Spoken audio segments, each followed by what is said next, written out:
बिस्मिल्लाहिर्रहमानिर्रहीम। अस्सलाम वालेकुम स्टूडेंट्स। आज का हमारा टॉपिक है Dalton's law of partial pressure.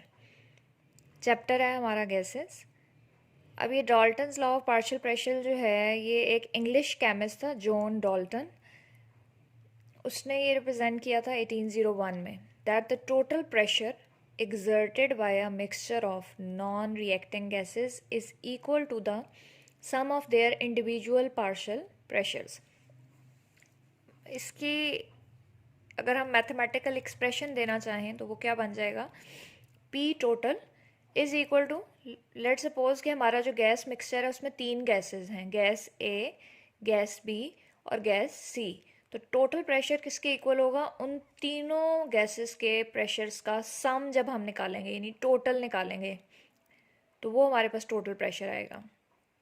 अब यहाँ पे एक बात याद रखने की है कि मिक्सचर ऑफ गैसेस में जो हमारे पास गैसेस होनी चाहिए वो नॉन रिएक्टिंग है, यानी ए बी सी को आपस में रिएक्ट नहीं करना चाहिए, क्योंकि अगर ये आपस में रिएक्ट कर जाएंगी तो फिर हम इनके पार्शियल प्रेशर जो हैं वो कैलकुलेट नहीं कर सकते। अच्छा जी, अब ये लॉ एप्लीकेबल कब होता है, the law is only obeyed if the component gases do not chemically react with each other. पहली बात तो यह है कि गैसेस को आपस में रिएक्ट नहीं करना चाहिए केमिकली, और second the gases must behave ideally, कि ये जो है किन गैसेस के लिए फॉलो होगा, आइडियल गैसेस के लिए। स्टूडेंट्स इसमें हम एक पर्टिकुलर एग्जांपल लेते हैं, बहुत मोस्ट कॉमन एग्जांपल एयर की है। अब जो एयर है it is a mixture of non reacting gases. Percentage of each gas in the gaseous mixture is, nitrogen की परसेंटेज होती है 78.08%, ऑक्सीजन की परसेंटेज है 20%, आर्गॉन है 0.93%, carbon dioxide is 0.03%।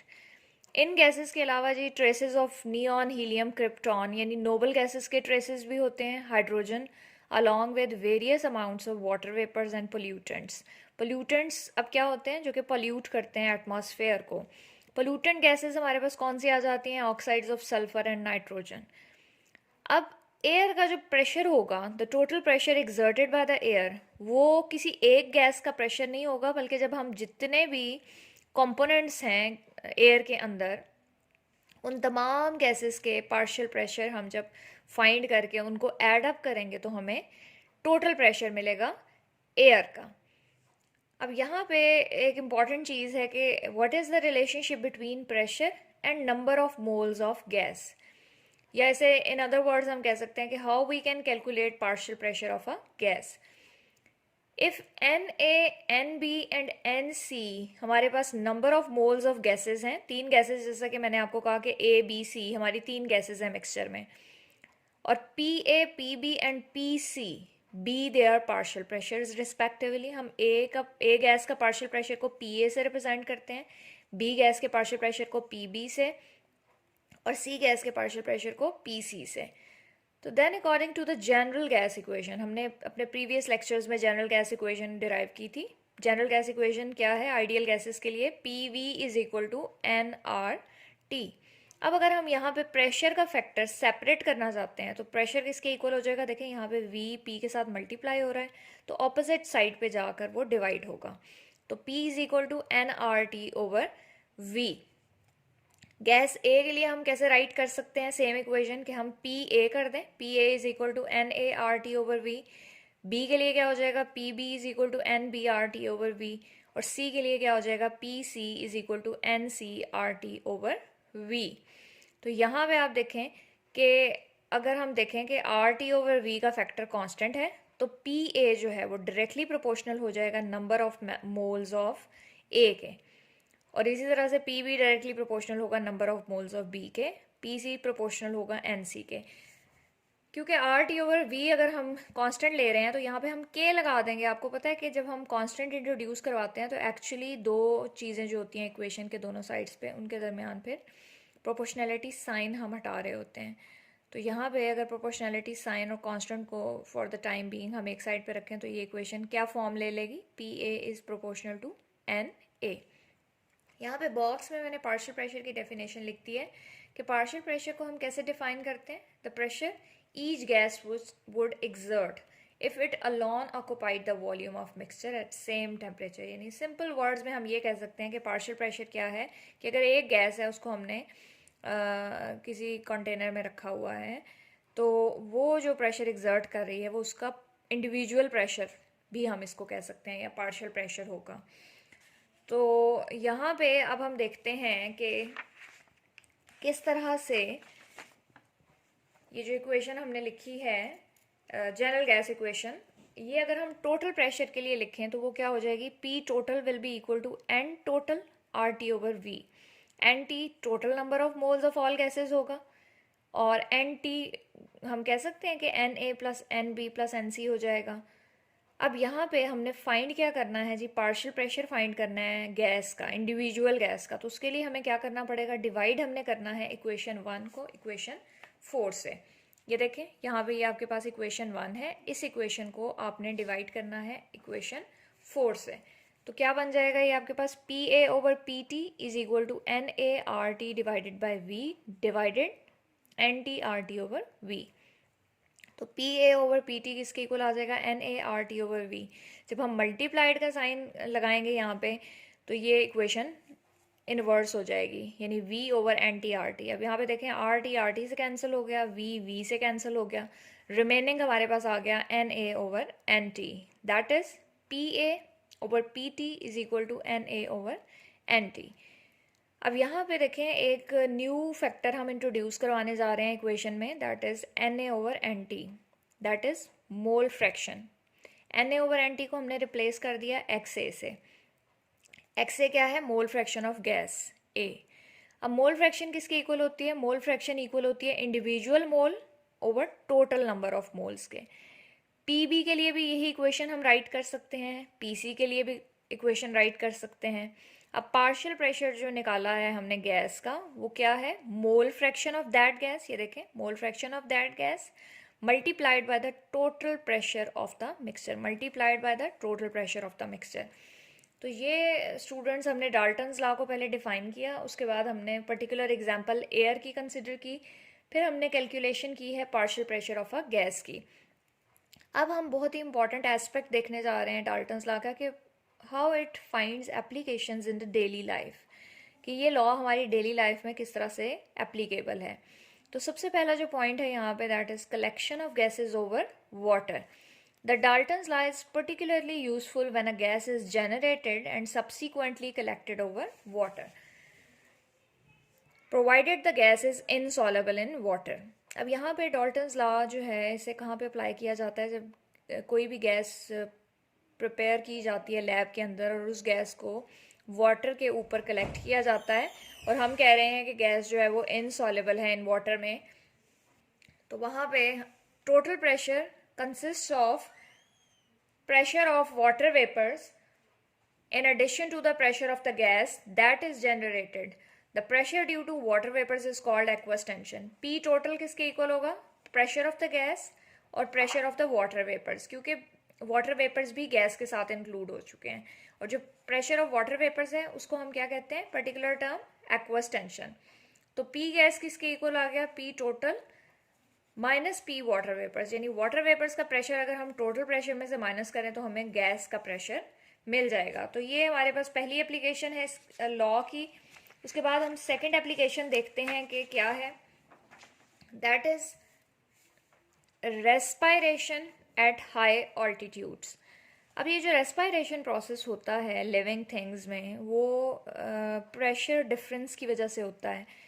Pressure difference कैसे है, अभी मैं इसको आपको एक्सप्लेन करती हूँ। Dalton's law finds its application during the process of respiration. Respiration process in living things depend upon the difference in partial pressure.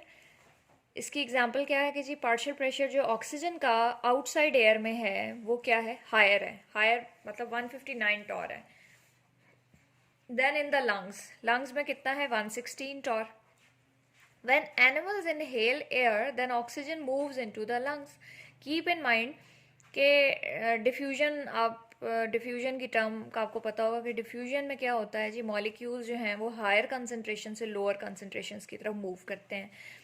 तो एयर चूँकि लंग्स में उसका प्रेशर कम है और एयर में ज़्यादा है ऑक्सीजन का प्रेशर, तो ऑक्सीजन कहाँ से कहाँ मूव करेगी, एयर से लंग्स में। When animals inhale air, then oxygen moves into the lungs.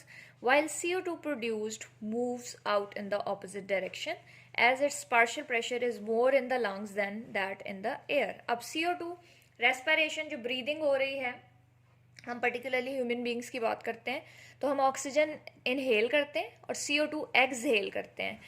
तो CO2 एक्सहेल क्यों होती है? CO2 चूँकि प्रोड्यूस हो रही है, बाय प्रोडक्ट रेस्पिरेशन की है, तो उसका प्रेशर अंदर हाई है और बाहर एयर में लो है, तो वो लंग से टुवर्ड्स एयर मूव करेगी. However, at higher altitudes, the pressure of oxygen decreases and the pilots may have uncomfortable breathing in a non-pressurized cabin, where the partial pressure of oxygen is about 150 torr. जैसे जैसे height बढ़ती है तो oxygen का pressure जो है वो कम होता जाता है, और चूँकि पायलट्स जब during flight non pressurised cabin में प्रेशर ऑक्सीजन का सिर्फ कितना रह जाता है 150 टॉर, जबकि नॉर्मल ब्रीदिंग के लिए हमें कितना प्रेशर चाहिए 159 Tor.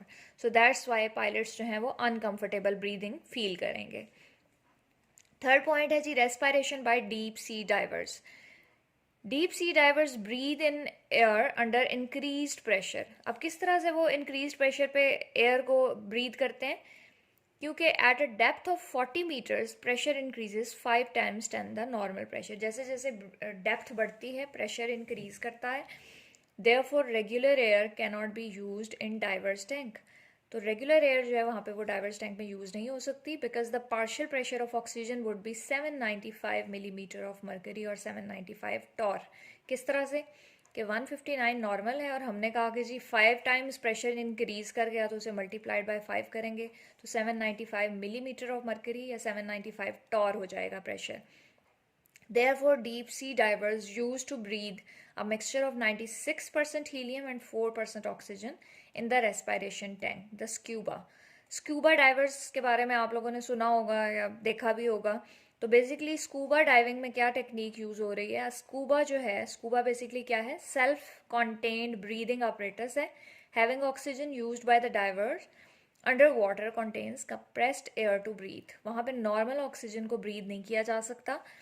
As diver returns to the surface, it becomes hazard for him if not handled properly. तो डाइविंग में जब डाइवर ऊपर की तरफ आता है तो अगर वो प्रॉपरली एयर मिक्सचर को हैंडल नहीं करेगा तो वो उसके लिए लाइफ थ्रेटनिंग हैजर्ड हो सकता है.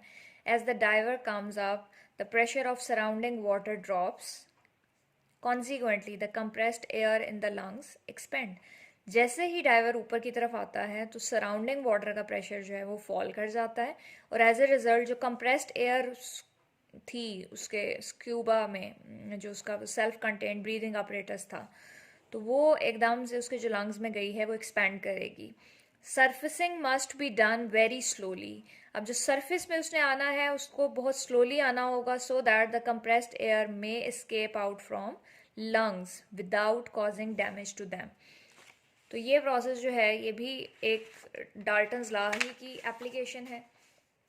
अब यहाँ पे एक और पॉइंट ये है कि how deep sea divers respire on return from sea, कि वो किस तरह से रेस्पायर करते हैं. तो यहाँ पे the percentage of nitrogen in air is about 80%. If N2 is present in diverse tank the solubility of N2 in blood can increase with increase in pressure. देखिए अगर नाइट्रोजन की जो कॉम्पोजिशन है एयर की उसमें नाइट्रोजन की percentage ज़्यादा है तो क्या होगा कि नाइट्रोजन जो है वो ज़्यादा अमाउंट में वो करेगा, जो डीप सी डाइवर है लेगा. अब नाइट्रोजन जब उसके ब्लड में डिफ्यूज़ कर जाएगी तो वहाँ पे क्या होगा कि ब्लड जो है डाइवर का it will be saturated with N2 during a dive. If the diver returns quickly and relatively at low pressure at the surface, he will face life-threatening condition called bends. तो जो situation वो face करेगा वो क्या है? Bands कहते हैं उस कंडीशन को. Deep sea divers must either use different solutions of gases such as the helium in oxygen और spend many hours in a decompression chamber after a dive. तो सोल्यूशन क्या है जी? उसका सोल्यूशन ये है कि कभी भी प्योर एयर वो यूज़ नहीं करते हैं डाइवर्स, बल्कि वो मिक्सचर यूज़ करते हैं. किस चीज़ का? कोई इनर्ट गैस से हीलियम प्लस ऑक्सीजन का मिक्सचर यूज़ कर लेंगे, या आफ्टर अ डाइव वो डीकम्प्रेशन चैम्बर में कुछ टाइम स्पेंड करना पड़ेगा उन्हें. The pressure in the decompression chamber is slowly lowered over many hours. N2 gas comes out of the blood and disposed of safely for normal breathing. Decompression का मतलब ही क्या है कि वो एयर जो है वो उनके ब्लड से नाइट्रोजन को एक आउटसाइड जो है वो रिमूव किया जाएगा. The mixture of oxygen and helium used in sea divers tank is called heliox. Now what is heliox? जो मिक्सचर वो यूज़ कर रहा है डाइवर ऑक्सीजन और हीलियम का, उसे हम कहते हैं हीलियोक्स. और it is also use in hospitals to facilitate patient suffering from asthma. So students, this is all about Dalton's law of partial pressure. हमने डिफाइन किया उसे, उसके बाद हमने जनरल एग्जांपल ली एयर की, फिर हमने partial pressure of a gas find किया. उसके बाद हमने जी एप्लीकेशंस देखी हैं. एप्लीकेशंस में आपको शॉर्ट क्वेश्चंस आ सकते हैं कि give 3 applications of Dalton's law और how Dalton's law finds its application in sea diving, और how Dalton's law find its application in the process of respiration. So if you are having any query or question, you can ask in the comment. That's all for today's lecture.